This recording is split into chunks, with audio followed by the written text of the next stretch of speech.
अरे यार तू ये कर क्या रहा है? अब तुझे ये वीणा मांगने की क्या जरूरत थी? हाँ, मुझे भी कुछ समझ नहीं आ रहा यार।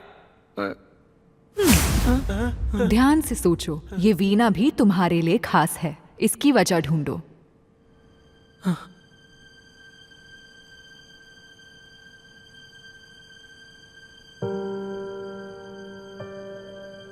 याद आ गया पांबू, जब हम दोनों 10 साल के थे ना, तो तेरी छोटी बहन वीणा कैसे बजाते हैं वो सीखना चाहती थी। लेकिन आसपास के लोग बोलने लगे जो हाथ बर्तन धोने के लिए बने हैं वो भला वीणा कैसे बजा सकते हैं। उन्होंने तेरी बहन को कितना दुख पहुंचाया होगा ना। हर दिन जब भी वो सिसक सिसक के रोया करती थी ना, मेरे दिल को बहुत दुख लगता था यार। मन करता था पैसा कमाऊं और उसे एक वीणा खरीद के दे दूं। मैं ऐसा सोचता था यार, पता नहीं क्यों। और जैसे बड़ा हुआ सब कुछ भूल गया। अब इतने सालों बाद मेरे मन में फिर से वो बात आई है। अब रुलाएगा क्या पगले? तू दोस्त नहीं, हीरा है हीरा।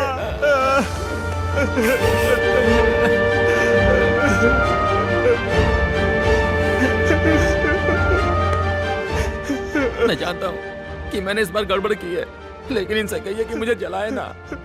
मैं फिर से एक बार ट्राई करता हूँ। कोई जरूरत नहीं, तुमने परीक्षा पास की। सच कहूँ तो हम यहाँ पर आए थे तुम लोगों से ये पावरफुल इमोशन सीखने के लिए। ये जो इमोशंस है ना, ये तुम्हारी प्रजाति की सबसे बड़ी खूबी है। ऐसा प्यार और करुणा हम तुम लोगों से सीखने की कोशिश कर रहे हैं, लेकिन तुम भी अब ये भूल रहे हो। प्यार और ईमानदारी ही इस दुनिया को बचा सकती है। तुम जानवर नहीं हो। हमेशा याद रखो इंसान कैसा होता है।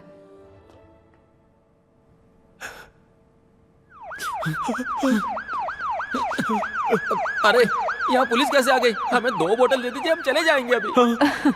बॉटल्स तुम्हें पक्का नहीं मिलेंगी। ये कोई खेल चल रहा है क्या? तुम यहाँ बॉटल खोजने आए थे, मैंने तुम्हें कई ज्यादा कीमती गिफ्ट दिया। सोच समझ कर यूज करना। कोतामली ओवा।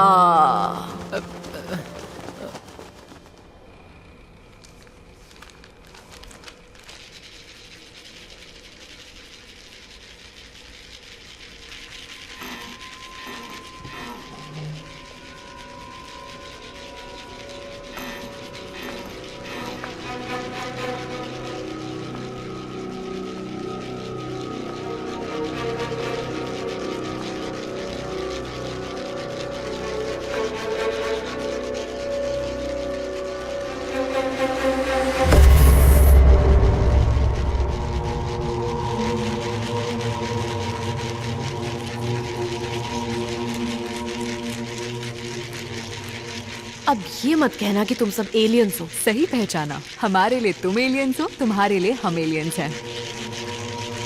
ये सब कैसे हो कैसे सकता है? सब तुम्हारी वजह से। मेरी वजह से कैसे? और तुम सब धरती पर कब आए? सब तुम्हारी वजह से हुआ। ओहो, इन्हें कहिए ना आवाज ना करें, बहुत इरिटेटिंग है। ओके।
जादूगरनी।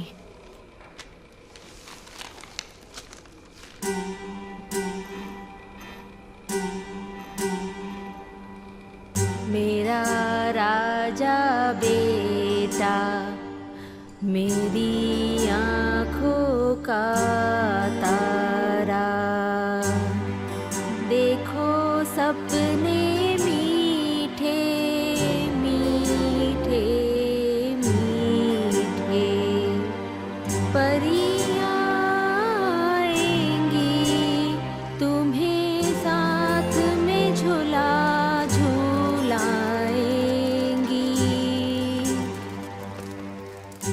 मेरा राजा बेटा इतनी जल्दी सो गया? रुको हाँ, मैं अभी आई तुम्हें गोद में लेने। मेरा राजा बेटा, मेरी आंखों का तारा। ये क्या? मेरा बच्चा कहाँ गया? अरे क्या हो गया? क्या क्या हो गया भाई? बच्चा तुम्हारे सामने से कैसे गायब हो गया? शांत रहो, मिल जाएगा, चिंता मत करो।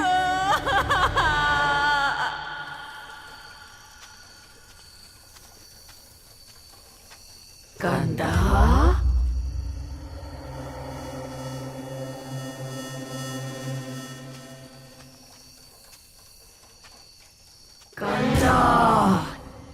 तू कहाँ जा रहा है कंधा? नदी के पास कपड़े धोने के लिए।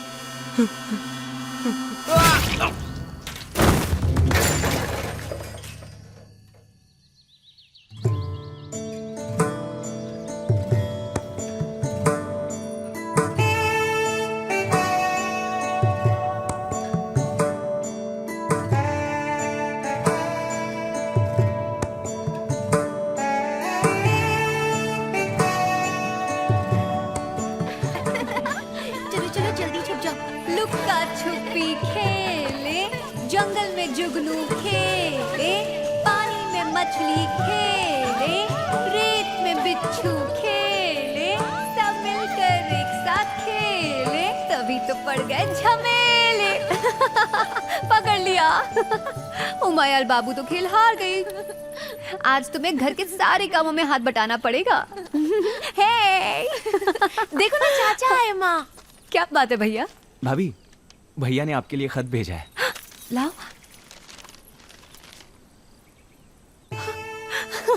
भैया, उन्हें अब फौज में नौकरी नहीं करनी पड़ेगी, वो वापस घर आ रहे हैं। ये! चलो। ए, सुनो, सब लोग ऐसे भाग क्यों रहे किसी हैं? ने धोबी का सर काट के फेंक दिया है साहब।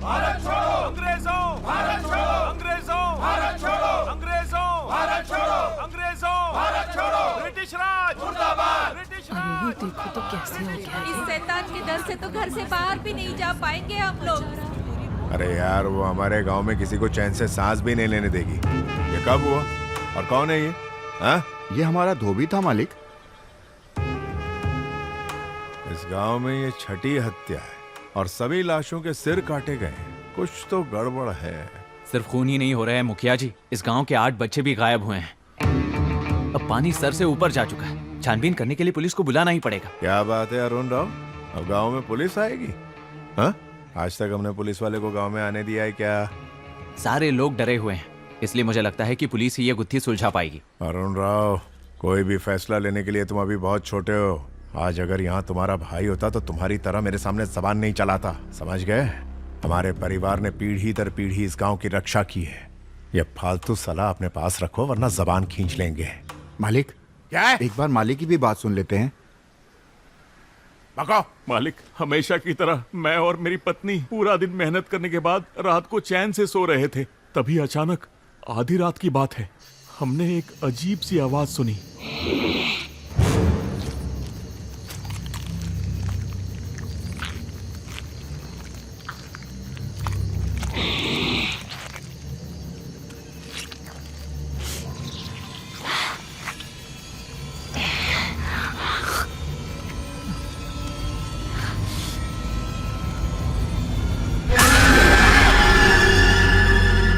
मालिक, मालिक, जब हमने वो डरावना चेहरा देखा तो लगा कि हम भी नहीं बचेंगे। आप हमें अपने घर में कोई भी काम दे दीजिए, हम करने के लिए तैयार हैं। आप चाहे तो मैं दिन रात आपके पैर दबाऊंगा। डरपोक, तुझे खेतों का रखवाला बनाया था और तू शराब पीकर मुझे भूतों की कहानियां सुना रहा है। मालिक, मैंने भी उस औरत को देखा था, हमें उससे बहुत डर लग रहा है। हमें अपने घर में शरण दे दीजिए मालिक। नौटंकी मत कर। शराबी पति का साथ देती है, सब के सब काम चोर है। दोनों को पेड़ के साथ बांधकर खाल उधेड़ दूंगा। सरकार, ये जो बोल रहे हैं वो बराबर है। सुबह जब मैं दूध निकालने के लिए जा रहा था, मेरे बगल से एक लड़की भाग कर गई, उसके चेहरे पर खून था। विषय और पेचीदा हो रहा है। अच्छा सब लोग मेरी बात सुनो, सूरज ढलने के बाद कोई घर से बाहर नहीं जाएगा, समझ गए ना? सारे जवान लड़के सुनो, तुम्हें सुरक्षा के लिए तैयार रहना है और कोई आफत आई तो मैं संभाल लूंगा। समझ गए? हाँ सरकार। चलो भागो यहाँ से, भागो। हट, फुद्दू कहीं के।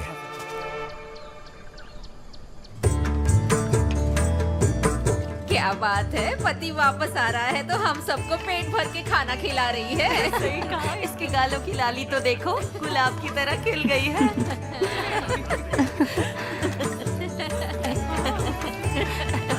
अरे क्या तू भी उसका मजाक उड़ा रही है। ए उमयाल, हाँ? राजकुमारी की तरह क्या बैठी हो? उठो, खाना परोसने में मदद करो। चलो। चोरी की ना, इधर आ। हाँ? यहाँ हम दान कर रहे हैं तब भी अपनी नीच सोच लेकर आ गया है। जो चुराया वापस कर। पांडी बस करो। घर आए मेहमान को इस तरह मारना कहाँ के संस्कार हैं? किसने दिया तुम्हें ये हक? तो क्या हमारे मेहमान हमारे घर से जो चाहे उठाकर ले जा सकते हैं? जाओ, मेहमानों को खाना खिलाओ। जी मालकिन। माफ कर दीजिए मालकिन, आप तो पूरे गांव का ही भला करती हैं। मैंने चोरी नहीं की। बताइए क्या परेशानी है? मेरी तकलीफ, मेरी पत्नी की तबीयत बहुत खराब है। बच्चों को भी भूखा रहना पड़ता है। मेरी सारी जमीन जमींदार के पास गिरवी है। मेरे पास कोई नौकरी नहीं। भूख और चिंता दिन रात सताती रहती है। अपने दुश्मन को भी ऐसे नहीं देखना चाहूंगी। ये रखिए, अपने परिवार का पेट भरिए और बच्चों को स्कूल भी भेजिए। आपकी मूर्ति भी मंदिर में होनी चाहिए। आप तो देवी हैं। खुश नसीब हूँ जो आपके दर्शन हुए। आपका दिल बहुत साफ है। ऊपर वाला आपको बहुत खुशियाँ दे। पांडी, जी हाँ। इनके परिवार के लिए खाना बांध दो। ठीक है, अभी करता हूँ मालकिन। अरे ये बेशर्मों की तरह कहीं भी खाना खाने आ जाते हैं। स्वागत भैया जी। मुझे नहीं लगा था कि आप यहाँ आएंगे। अरे मैं तो बार बार आना चाहता हूँ, लेकिन गांव को भी तो संभालना है ना। भाई फौजी बाबू ने घर अच्छा खासा बना लिया और ये प्यारी सी गुड़िया आपके पास छोड़ गए हैं। आप पहली बार यहाँ आए हैं, खाना जरूर खाइएगा। तब तक मैं एक स्पेशल कॉफी बना कर आई। आइए। Special coffee? तुम दाल चावल खाओ, मैं स्पेशल कॉफी पीऊंगा। आजा गुड़िया। स्पेशल काली कॉफी, वो भी गुड़ वाली। बढ़िया। गांव के गुरुजी कह रहे थे कि तुम पर यहाँ की कुलदेवी का आशीर्वाद है। तुम्हारी कई हर बात सच होती है। बैठो बैठो ना, हमारी भविष्यवाणी बताओ। ऐसी कोई बात नहीं है भैया जी। जब भी मैं शांत होकर अपनी आंखें बंद करती हूँ तब मुझे जो दिखता है वो लिख देती हूँ। उनमें से कुछ चीजें सच हो जाती हैं, पर कभी कभी तो मुझे भी कुछ समझ नहीं आता। ये देखिए, इस किताब में मैंने कई दृश्य लिख रखे हैं जिनका मुझे कोई खास मतलब नहीं लगता। पढ़कर देखिए, मैं तो कोई मतलब निकाल ही नहीं पाई। सोचिए, अगर 100 साल बाद होने वाली चीजें आपको आज पढ़ने के लिए कही जाएं तो? वैसे मैं तो ये तक नहीं जानती कि मेरी भविष्यवाणी सच होंगी भी या नहीं। क्या बात है। हाँ, लिख कर पूरी हो जाए तो बताना। प्रिंटिंग प्रेस वाले काफी दोस्त हैं मेरे। इसकी कॉपियां दुनिया भर में बिकेंगी। धन्यवाद अन्ना जी। अरे वो सब ठीक है, लेकिन तुम्हें अभी जो भी लग रहा है वो इस पे लिख डालो। देखते हैं तुम्हारा लिखा सच भी होता है या नहीं। उमयाल, जरा मेरे लिए कागज और कलम लाना। कॉफी लीजिए ना। आप वो लीजिए। माँ ये लीजिए। ठीक है, तुम जाओ।